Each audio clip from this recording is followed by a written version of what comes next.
Quero convidar você a abrir a sua Bíblia no Salmo 146. Nós vamos fazer a leitura, já fazendo uma ponte com esta canção. Eu canto aleluia, e esse salmo começa com aleluia e ele termina com aleluia. Salmo 146, o texto bíblico diz assim: aleluia, louva, ó minha alma, ao Senhor. Louvarei ao Senhor durante a minha vida, cantarei louvores ao meu Deus enquanto eu viver. Não confieis em príncipes, nem nos filhos dos homens, em quem não há salvação. Sai-lhes o espírito e eles tornam ao pó. Nesse mesmo dia perecem todos os teus desígnios. Bem-aventurado aquele que tem o Deus de Jacó por seu auxílio, cuja esperança está no Senhor, seu Deus, que fez os céus e a terra, o mar e tudo que neles há, e mantém para sempre a sua fidelidade, que faz justiça aos oprimidos e dá pão aos que têm fome. O Senhor liberta os encarcerados, o Senhor abre os olhos aos cegos, o Senhor levanta os abatidos, o Senhor ama os justos. O Senhor guarda o peregrino, ampara o órfão e a viúva, porém Ele transtorna o caminho dos ímpios. O Senhor reina para sempre, o teu Deus, ó Sião, reina de geração em geração.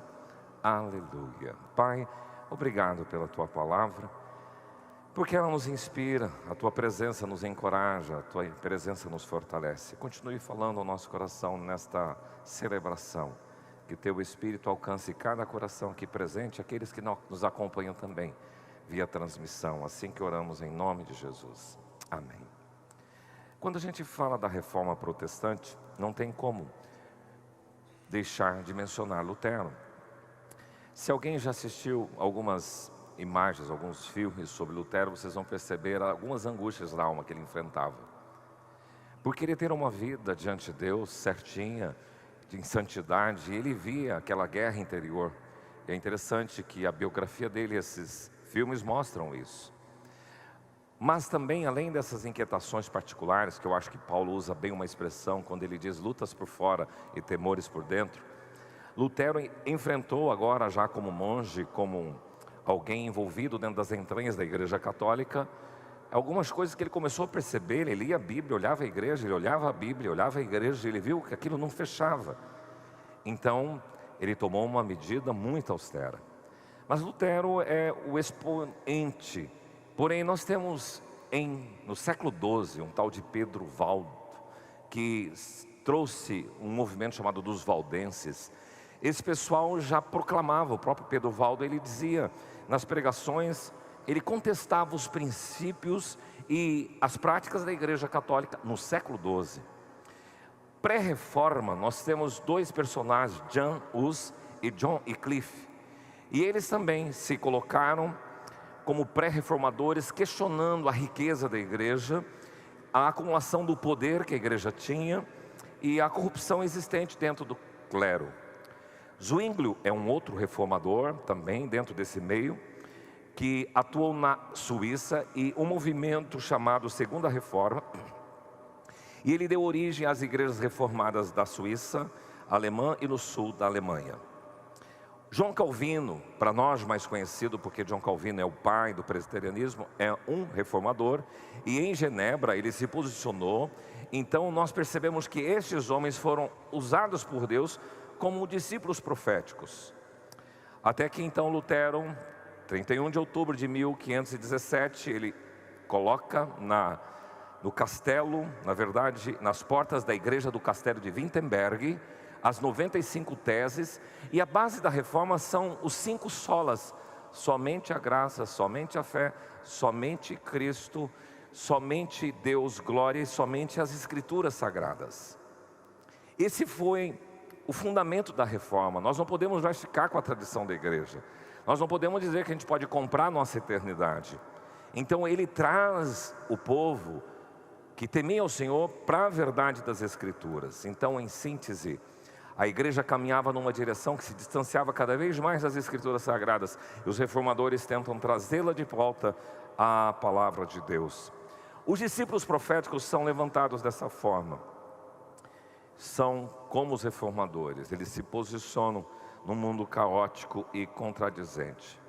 Cada dia mais a gente comprova isso, que o nosso mundo se deteriora, e o nosso mundo piora. E a gente vê isso não porque nós estamos assim olhando o nosso cenário puro e simples, mas porque a gente vê profecias acontecendo. Então vai ser contraditório você esperar um mundo melhor. Pelas Escrituras Sagradas será contraditório você aguardar um mundo melhor, neste mundo, neste padrão humano, neste século. Então, quando se fala no discípulo profético no mundo caótico, você percebe as tensões que estão sendo comuns nos nossos dias.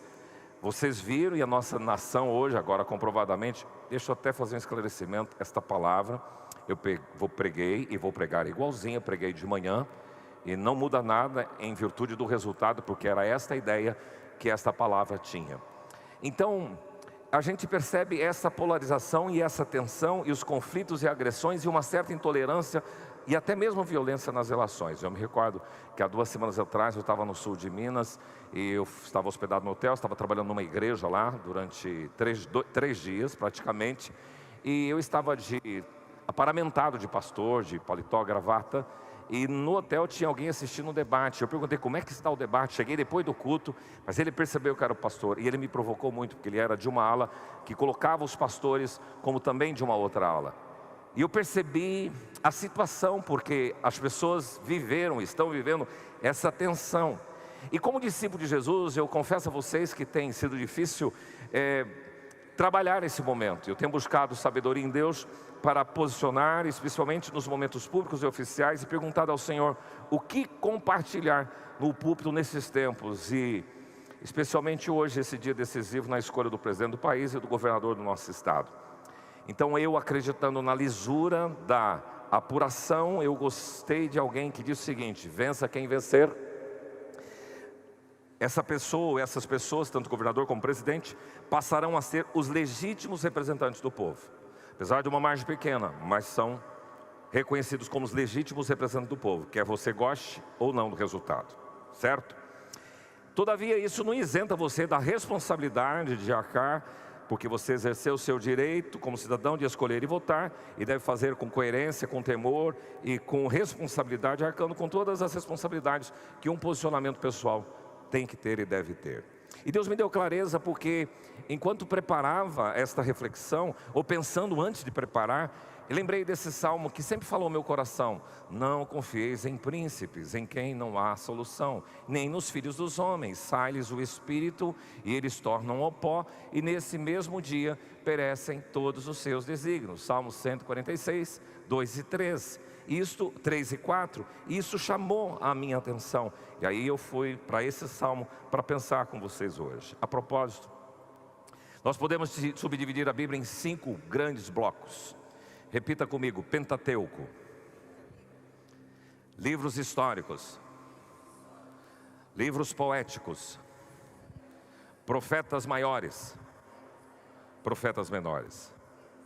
Em qual desses blocos os salmos estão?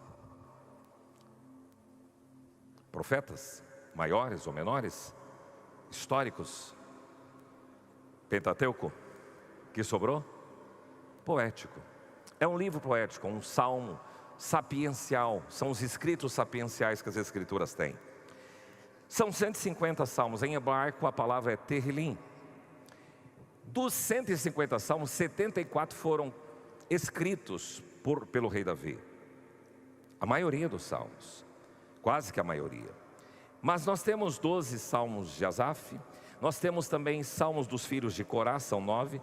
Salomão compôs 2 salmos, Emã, Etã e Moisés 1 salmo. Salmo 90, se você não sabe, é salmo de Moisés, ele é quem escreveu. E nós temos outros tantos salmos sem definição de autoria, são 51 salmos sem definição. Mas o livro dos salmos foi projetado, muito interessante esse dado, para ser o livro de orações do povo de Deus no aguardo do Messias. De novo, o livro do salmo foi escrito com o propósito de ser a oração do povo de Deus, as orações do povo de Deus, aguardando o retorno do Messias e do seu reino. O Salmo 146 especificamente, que foi o salmo que lemos, ele foi escrito possivelmente na época do retorno dos hebreus lá da Babilônia. Então eles viveram aquele período de reclusão, 70 anos na Babilônia, e agora eles estão retornando, e trata-se de um hino de adoração ao Senhor, e é um dos salmos de aleluia. Por quê? 146, 147, 148, 149 e 150, esses 5 salmos são chamados dos salmos de aleluia. Todos eles começam com aleluia, e 4 terminam também com aleluia. Começa e termina, apenas um que começa, mas não termina com aleluia. A palavra aleluia só aparece em 2 livros da Bíblia, Salmos e Apocalipse. 22 vezes nos Salmos e apenas 4 vezes no Apocalipse. O significado de aleluia: aleluia. Alelu, louvai. Iá de Yavé, uma sintetização da palavra Yavé. Então, aleluia, louvai a Javé, a Yavé, Jeová, a Deus. Eu quero pensar hoje sobre esse tema, os discípulos proféticos em um mundo caótico, no divã de Deus. O divã é um símbolo da psicanálise, onde o psicanalista coloca o seu paciente e ele, como que deitado neste móvel, ele começa a relatar a sua vida, começa, através das perguntas do psicanalista, compartilhar os seus sentimentos. E eles usam esses móveis com essa intenção, e o psicanalista faz as suas anotações, suas apurações, principalmente questões de alma, porque as pessoas do mundo moderno vivem crises terríveis na área da alma. A semana passada, retrasada, vocês sabem que aqui na nossa região, de gente conhecida, nós tivemos 3 suicídios de gente próxima. Uma das moças frequentou a Terça da Esperança aqui neste lugar. E os pensamentos da alma que desembocam no suicídio são decorrentes de angústias, de problemas não resolvidos, de problemas históricos, de famílias desfeitas, de crises interiores, de problemas dentro da alma das pessoas. E o mundo hoje vive um período de grande incerteza e instabilidade pelas configurações geopolíticas mundiais. E este momento provoca esses distúrbios emocionais. Então o divã, para nós hoje, vai ser um símbolo de um lugar onde você é tratado das suas emoções, onde você recebe um lenitivo, um conforto e o consolo do Senhor. Os salmos são próprios para isso. Os salmos são água para uma terra sedenta e seca. Os salmos são pão para um faminto. Os salmos são lenço para um rosto que chora. E eu quero dividir em alguns blocos esse salmo. Primeiro, um convite à alma. O discípulo profético no mundo caótico, no divã de Deus, ele recebe um convite para a alma. Aleluia! Louva, ó minha alma, ao Senhor. Há uma prática antiga de conversar com a alma.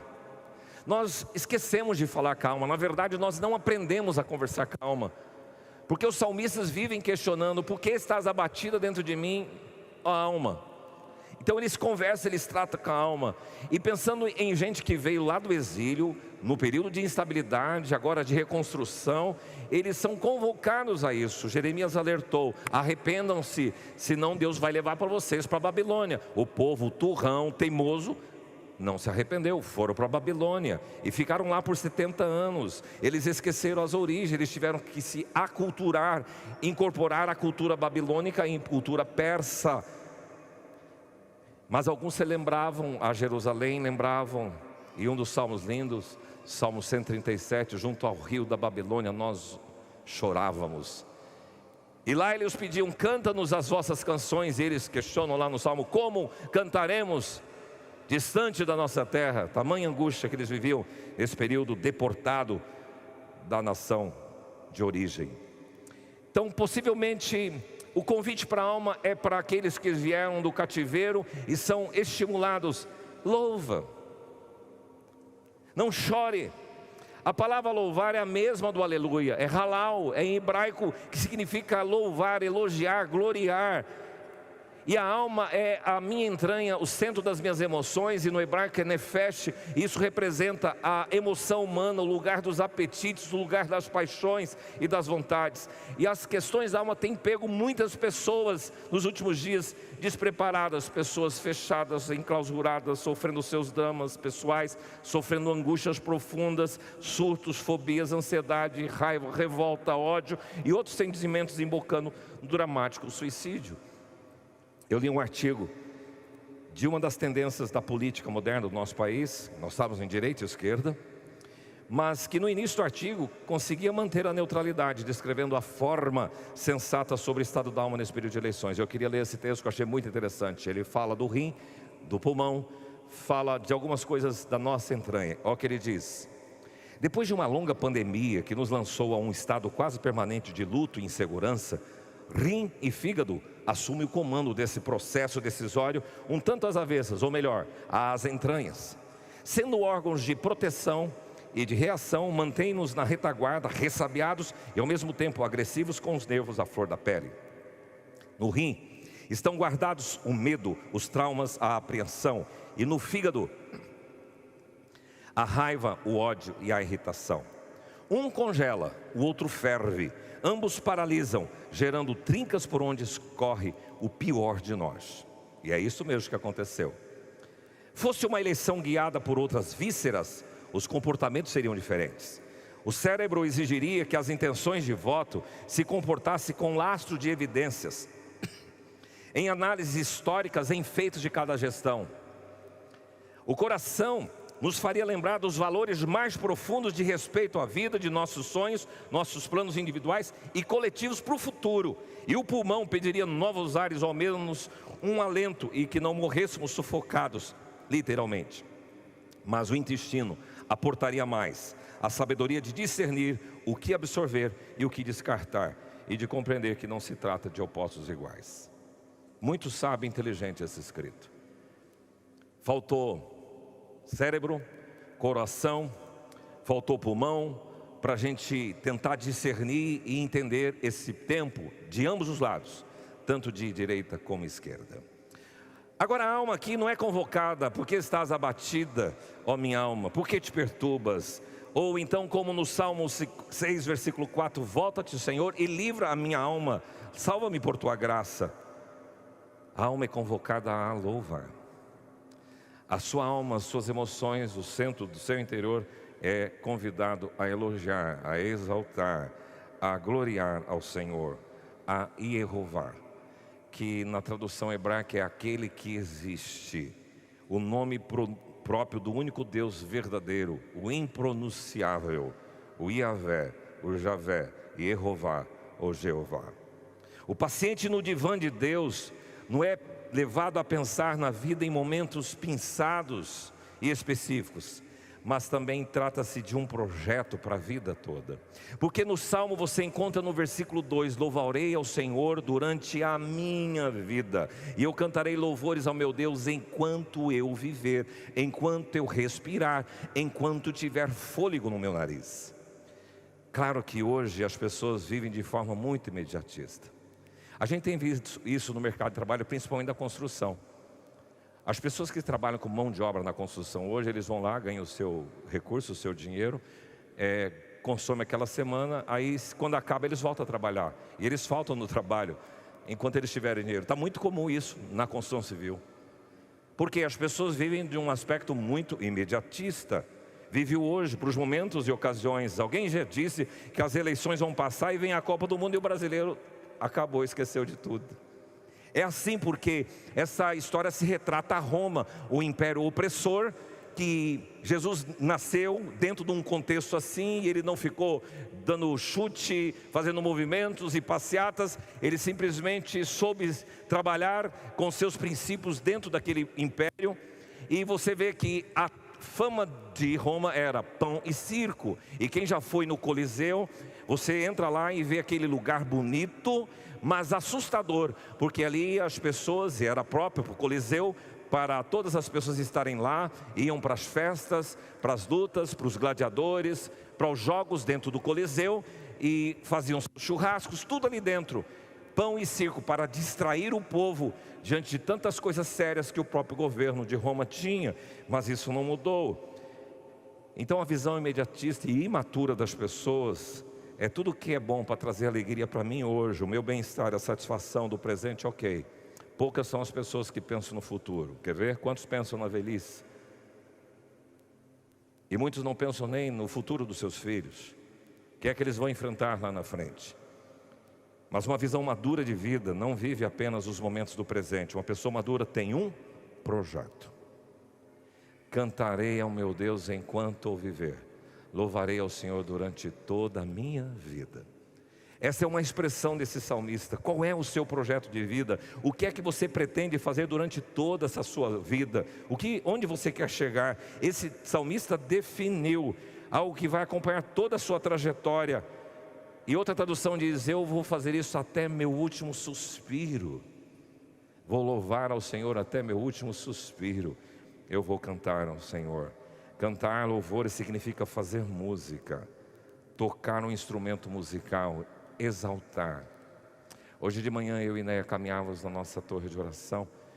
Ela caminhava comigo, que a torre dela é uma quarta-feira, meio de domingo, 6 da manhã, ela caminhava comigo, nós tivemos um tempo de oração muito gostoso.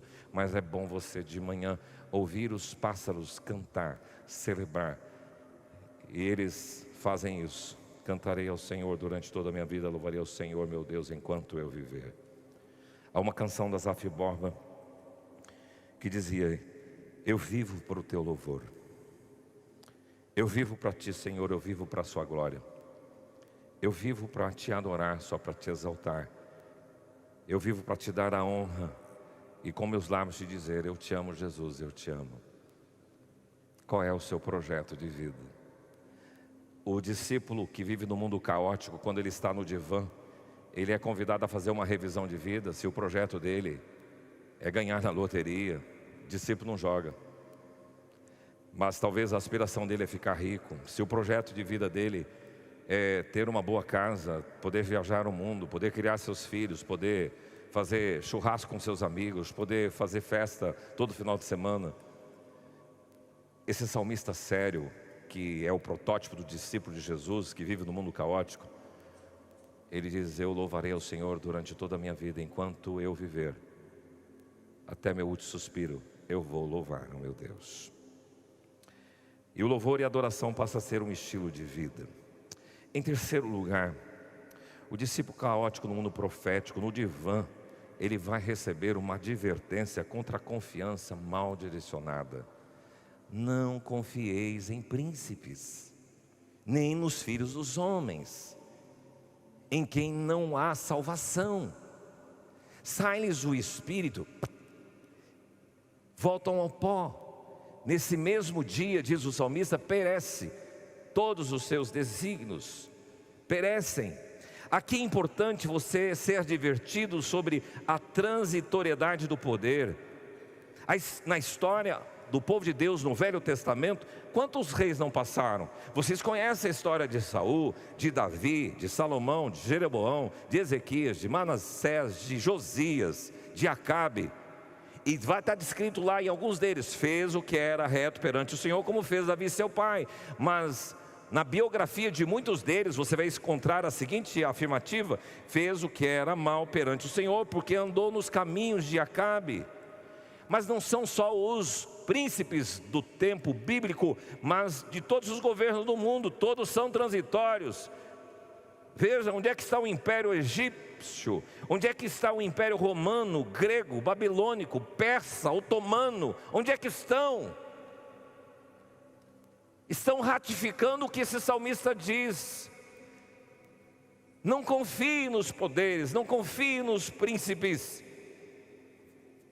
A palavra confiar é estar confiante, seguro, definido, estar despreocupado. Os príncipes aqui representam todos os governantes e influências e os políticos. Eu já vi gente da nossa comunidade de fé dizendo: estou esperando a eleição, o resultado da eleição, porque eu vou receber eles vão me encaixar lá. É confiar em influência, não é confiar em Deus. Você sabe que não só em príncipes, mas como filhos dos homens. E a palavra bem, você sabe, bem Jamim, filho, é um prefixo que significa filho. Então aqui, filhos dos homens é Ben Adã, filho do homem. Jeremias já tinha dito: maldito o homem que confia no homem, que confia no Bolsonaro, que confia no Lula, e que faz da carne mortal o seu braço e aparta o seu coração do Senhor, porque será como um arbusto solitário no deserto e não verá quando vier o bem, antes morará nos lugares secos do deserto, na terra salgada e inabitável. Agora ele diz: bendito é o homem que confia no Senhor, e a esperança está em Deus, não está em príncipe, não está em pessoas. Porque ele é como árvore plantada junto às águas, que estende as suas raízes para o ribeiro, e não receia quando vem o calor, mas a sua folha fica verde, e no ano de sequidão não se perturba, nem deixa de dar fruto. Enganoso é o coração mais do que todas as coisas, e desesperadamente corrupto, quem o conhecerá? Ele contrasta, porque a gente viu isso no meio do povo de Deus, pessoas botando fé que fulano ou ciclano vão ser a resposta. E eu vou dizer para vocês: nenhum dos dois é a resposta. Nenhum é a resposta. Não bote a sua confiança, a sua esperança em príncipes. Juscelino Kubitschek não foi a solução, Jânio Quadros não foi, Ernesto Geisel, Collor de Mello, Sarney, Dilma, Temer. Bolsonaro não é a solução, Lula não é a solução. Pela manhã o irmão saiu e questionou: pastor, lá não está dizendo que em quem não há salvação. Eles realmente não têm salvação. Então não devo votar em ninguém, porque Jesus não se candidatou. Mas a palavra salvação ali significa livramento. E não é só no sentido espiritual, mas no sentido de livrar de situações caóticas que o nosso país pode entrar, com fulano ou com Beltrano. Então ele diz: nenhum destes trazem livramentos, nenhum destes traz salvação. A falácia humana, quer dizer, há uma falsidade, um erro, um engano, um raciocínio errado com aparência de verdadeira, porque eles não são salvadores da pátria. E a Bíblia diz, e faz questão de ratificar: eles são mortais, eles vão para o pó. Sai-lhes o Espírito e interrompe o curso de vida deles. Ninguém pode falar que vai tomar posse, nenhum deles pode dizer que vai tomar posse. Sai-lhes o Espírito e eles tornam pó. Então o fôlego de vida, o hálito sumiu, pó, adamá, terra, solo, esterco. Todos vão enfrentar a morte, todos viram pó, todos são mortais. Olhem para os túmulos, olhem para os sarcófagos, vai lá no Egito e visita.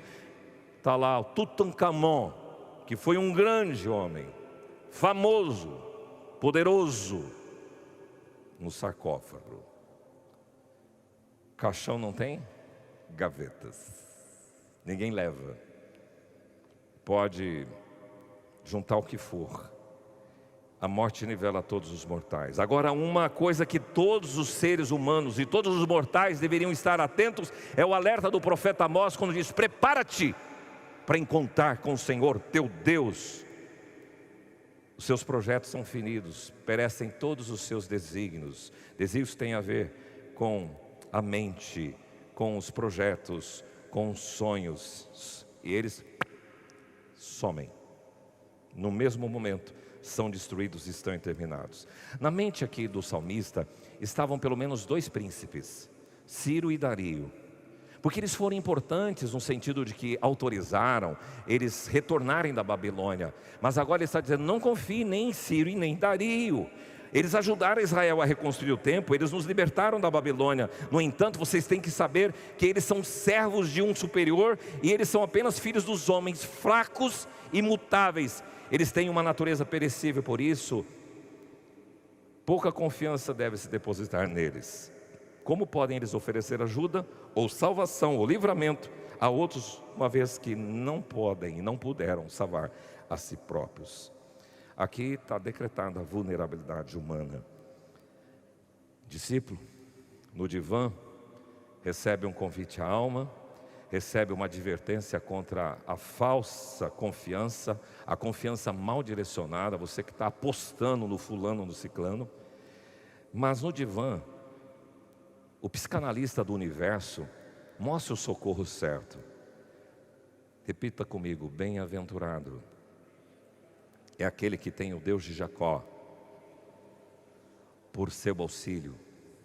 Fala com força: cuja esperança está no Senhor, seu Deus.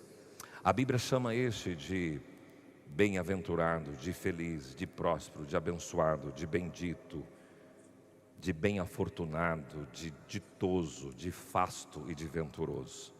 O antônimo de bem-aventurado é infeliz, desventurado.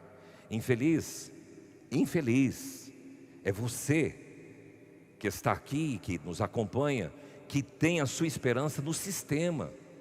Infeliz é você que tem a sua confiança e esperança na política, no partido, nas ideologias, no dinheiro, no poder, na ostentação e nas estruturas. Você é infeliz quando você deposita a sua confiança em príncipes, nos pistolões da história, nas influências, nos braços de carne.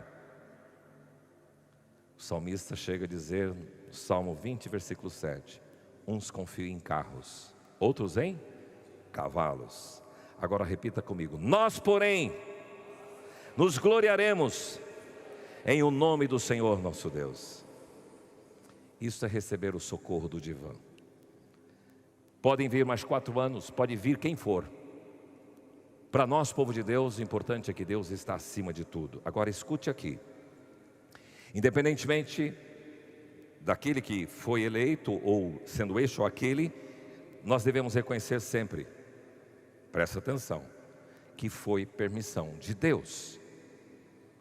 Isso está na Bíblia. João 19:11, Pilatos estava ali falando com Jesus e de repente Jesus olha para ele de uma forma muito mansa e tranquila, lhe diz: Pilatos, nenhuma autoridade você teria sobre mim se de cima não te fosse dada. Paulo, ele reafirma isso quando você vai lá para Romanos 13:1, ele diz: todo homem esteja sujeito, submisso, subordinado às autoridades superiores. Agora olha o que ele diz: porque não há autoridade que não proceda de Deus, e as autoridades que existem forem por ele instituídas. Fechou? Não quer dizer que são autoridades que Deus queria, mas que Ele permitiu. Porque é interessante que quando você continua no texto de Romanos 13, olha o que ele diz: a esses competem, os magistrados são não para o temor, quando se faz o bem, e sim quando se faz o mal. Agora, olha o versículo 4. Visto que a autoridade é ministro de Deus para teu bem, entretanto, se você fizer o mal, teme, porque não é sem motivo que ela traz a espada, pois é ministro de Deus vingador para castigar o que pratica mal. As autoridades podem ser instituídas, gravem isso, para serem instrumentos de punição do povo, pela maldade, pela iniquidade. Está claro isso? Então toda autoridade foi permitida por Deus, fechou. Agora tem algumas autoridades que vão trazer o mal para justamente trabalhar o povo. Exemplo bíblico: quem é que levou o povo de Israel para o cativeiro? O Império Assírio. Por quê? Por causa do povo, Deus estava tratando o povo. Quem levou as 2 tribos de Judá do sul para a Babilônia? A Babilônia, o Império Babilônico. Por quê? Porque Deus estava usando esta nação como instrumento de justiça e juízo. E é importante, dependendo dos desdobramentos que vamos ter na nossa história, no seu país, que o povo possa ser tratado nessa dimensão, ou não. Se for para o bem as autoridades, ok, está aqui descrito. Mas se elas forem com mão pesada para trabalhar, é porque Deus quer tratar o povo, você, eu e a nossa nação. Por isso, meu irmão, a sua reação diante do resultado hoje, e é isso que eu disse de manhã, vai denunciar em quem está a sua confiança. Porque a gente escutou gente: nossa, se fulano ganhar, eu estou desanimado, vou largar tudo, vou mudar do país, vou não sei para onde. Meu irmão, isso é gente que está confiando no Bolsonaro e no Lula. Gente que confia em Deus, a despeito de qualquer circunstância, a despeito de qualquer partido. Deus é Deus. Deus acima de tudo. É Deus mesmo. Então não fiquem amedrontados, porque aí demonstra a falácia da sua fé. Vocês têm que confiar no Senhor. Eu gosto muito de Abacuque, quando ele diz: ainda que a figueira não floresça, ainda que o produto da oliveira minta, ainda que não haja gado no curral, ainda que a direita ganhe, ainda que a esquerda ganhe, todavia, o que ele diz? Diga comigo: confiarei. Fala forte: confiarei no meu Senhor. Paulo chama de infeliz aquelas pessoas cuja esperança se limita apenas a essa vida. Você é um infeliz. Se você está com seu horizonte só focado e não verticalizou, te convido hoje. No divã você recebe a informação que o seu socorro vem de Deus. Eleva os olhos para os montes, de onde me virá o socorro? Quem me socorre? O Deus de Jacó, o Deus da Bíblia, o Deus de Adão, de Noé, de Moisés, Josué, de Davi, o Deus da história. E Ele é meu auxílio, ajudador, socorro, servidor, cooperador. A pessoa feliz tem a sua esperança em Deus. A esperança, a confiança, o desejo, a expectativa, o aguardo, a expectação nas promessas de Deus. E aqui ele faz questão de falar de Deus, o El, o Senhor, Jeová e o Elohim. 3 nomes de Deus aqui, para mostrar a totalidade do seu conforto. E por fim, meu querido, no divã, o discípulo profético no mundo caótico, ele recebe uma informação sobre a cobertura completa que ele recebe do Senhor. Hoje é muito comum as pessoas fazerem seguro de vida, de carros, de imóveis, fazer uma previdência, um plano de saúde, quando podem, porque isso aqui não é algo para todas as pessoas, infelizmente. Isso é uma coisa triste da nossa nação, que precisa ser mudada. Esperamos que o governo socialista trabalhe dentro dessa perspectiva. Mas por melhor que sejam esses dispositivos, a cobertura não é total. Ela é parcial. Um carro, por exemplo, você deu um PT, perda total. O que acontece? Eles te devolvem aquele carro recuperado, arrumadinho, bonitinho? Não, eles vão te dar um outro carro. Então a recuperação não é plena, ela é parcial, certo? Pois bem, mas quem deposita sua confiança em Deus tem uma cobertura completa. Todos os verbos aqui citados não estão no passado e nem no futuro. Não está assim: Deus manteve, Deus fez, Deus libertou, abriu, levantou, amou, guardou, amparou, transtornou. Nem está no futuro: manterá, fará, libertará, abrirá, levantará, amará, guardará, ampará e transtornará. Mas todos os verbos estão no presente. Deus mantém, Deus faz justiça, Deus liberta, Deus abre os olhos aos cegos, Deus levanta os abatidos, Deus ama os justos, guarda o peregrino, ampara o órfão, a viúva, transtorna, porém, o caminho dos ímpios. Ele exalta a cobertura completa que Deus dá. O Deus criador dos céus, o universo, o firmamento, nas galáxias, nos planetas. Olha, as nações são como uma gota no oceano, a Bíblia diz. O Brasil, com esses milhões de votos, essas pessoas que se posicionaram, são uma gotinha no oceano. Então o Deus da galáxia, o Deus do universo, Ele que criou todas as coisas e tudo, e mantém tudo que neles há, o mar nas profundidades. Mas Ele diz: o Deus fiel, que mantém para sempre. Porque os caras, todos eles, falam uma coisa, outro dia estão desdizendo.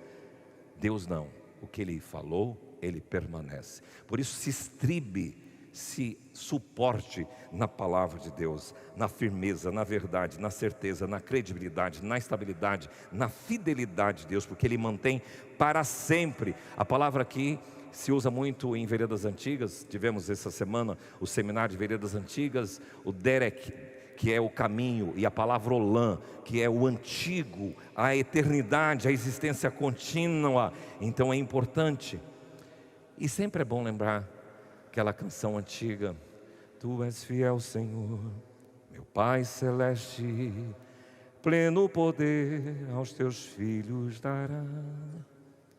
Tua mercê me sustenta e me guarda.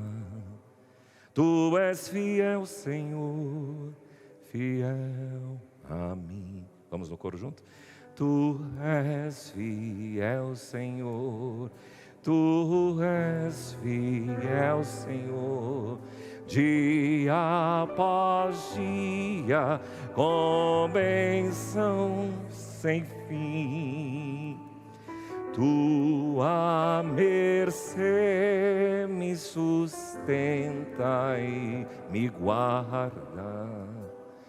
Tu és fiel, Senhor, fiel a mim. Você crê nisso?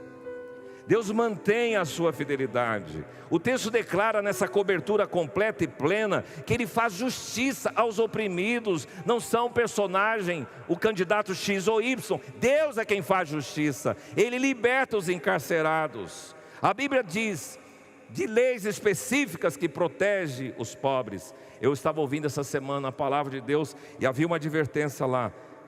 Êxodo 23, 3. Nem com o pobre serás parcial na sua demanda. Uma outra tradução me deu mais clareza nesse texto. Mas é assim, você é juiz. Não é porque é pobre, você tem que defender a despeito da justiça. A justiça é, seja para o rico, seja para o pobre. Então a Bíblia diz, nem com o pobre. Roubou um celularzinho para fazer qualquer coisa, isso é pecado, tem que ter justiça. Escondeu dinheiro, é pecado, mentiu, tem que ter justiça. Jesus convida, vinde a mim os cansados, sobrecarregados, os oprimidos. E aqui diz que Ele faz justiça aos oprimidos, Ele dá pão aos que têm fome. A palavra pão, Lehem, Belém é Betlehem, casa do pão. E Deus me dá pão. Eu não posso falar de pão porque eu lembro sempre da minha infância, quando à tarde, pela família simples que eu sempre tive, tinha vontade de comer pão com mortandela e um guaranazinho. Às vezes vinha um pão sem nada e a gente comia. Mas eu aprendi que Deus sempre fez isso, sustentou, dá pão ao que tem fome. E a Bíblia diz, fui moço e já agora sou velho, porém nunca vi um justo desamparado, nem a sua descendência mendigar o pão. Mas por que tem tanto mendigo? Aqui está dizendo justo. Um homem de Deus, uma mulher de Deus justo, não vai mendigar o pão, porque o Senhor dá pão aos que têm fome. E depois ele continua, julgará. O Senhor liberta os encarcerados, tira do cárcere aqueles que habitam em trevas. Ele abre os olhos aos cegos, os olhos físicos e espirituais, porque Satanás, o príncipe deste mundo, gravem isso, igreja, tem muita gente iludida, seduzida, fascinada e cega nos olhos do entendimento, é só Deus. O exemplo bíblico é Lídia. Lídia estava lá escutando Paulo na cidade de Filipos e não entendia o que Paulo falava, até que há um registro em Atos 16, 14, o Senhor lhe abriu o coração para entender as coisas que Paulo dizia. Estava dentro da igreja, estava lá dentro e não entendia. Então peça, Senhor, desvenda os meus olhos. Eu não quero que os príncipes deste século seguem o meu entendimento. E esse Deus de cobertura completa é o Senhor que levanta os abatidos, os dobrados, os encurvados, os cansados. Ele ergue, coloca em pé. E há um salmo interessante que é muito complicado até de interpretar. O Salmo 113, 7 diz assim: Ele ergue do pó o desvalido e do monturo necessitado, para assentar ao lado de príncipes, sim, com os príncipes do seu povo. E eu fiquei tentando descobrir o que é monturo. Monturo é um monte de cinzas, um monte de refúgio, uma pilha de estrume. E Deus levanta do pó, do monturo, o necessitado, o desvalido, o inferior, o pobre, o fraco, o magro, a pessoa inferior. Ele ama os justos. Alguns anos atrás, Deus me deu uma experiência muito interessante na questão de família, porque Ele disse que Ele ampara o órfão e a viúva. Eu sou órfão de pai há 45 anos, diria-se, 46 anos. Minha mãe viúva há 46 anos. Mas aqui diz que Deus pleiteia a causa do órfão e da viúva. E eu posso declarar isso em bom tom, que Deus fez isso. E num momento muito crítico, Deus falou ao meu coração com o Salmo 27:10, da minha vida, dizendo assim: porque se meu pai e se minha mãe me abandonarem, o Senhor vai me acolher. Esse é o Deus que tem cobertura completa, sem pagar um prêmio alto. Ele tem cobertura plena para a sua vida. Ele guarda o peregrino, Ele ampara o órfão e a viúva, e Ele reina para sempre. Mas está um porém aqui, porém Ele transtorna, Ele promove confusão no caminho dos ímpios. E vocês verão isso na sua história acontecendo. Reina, Senhor, desde Sião, de geração em geração. Ei, vem pro divã. Você está feliz ou está triste hoje? Para mim depende. O divã sempre é um lugar certo, que é um chamamento para a minha alma. É um convite para eu redirecionar a minha confiança e saber que há um socorro completo nele e uma cobertura plena em Deus. Em quem você tem confiado? Quero pedir para que você coloque em